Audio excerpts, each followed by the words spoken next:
السلام عليكم. ربنا سبحانه وتعالى بيحب يشوف أثر نعمته على عبده. يعني ايه الكلام ده؟ يعني معاك فلوس، اشتري اللي انت عايزه، اتدلع، العب، اعمل اللي انت عايزه، طلع لله، ساعد. كل ده جميل وحلو، ماشي.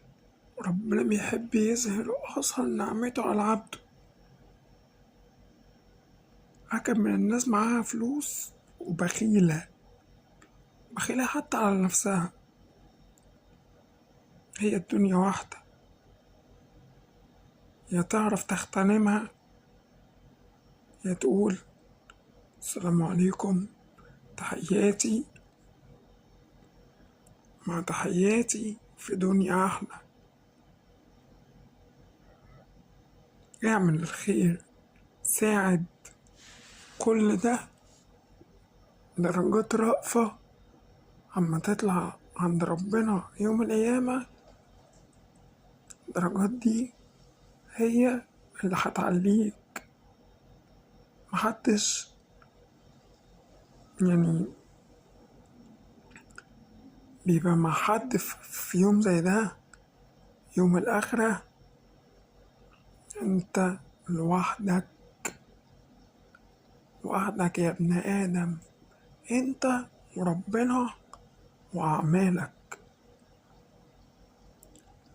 قسما بالله، قسما بعزة وجلال الله، وده حرفيا هتحاسب عليه يوم الحساب العظيم.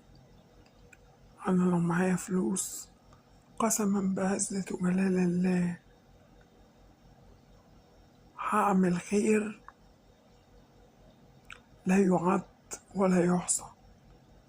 خلوه على الله، لأن اللي بيقول ما بيعملش، واللي بيعمل ما بيقولش.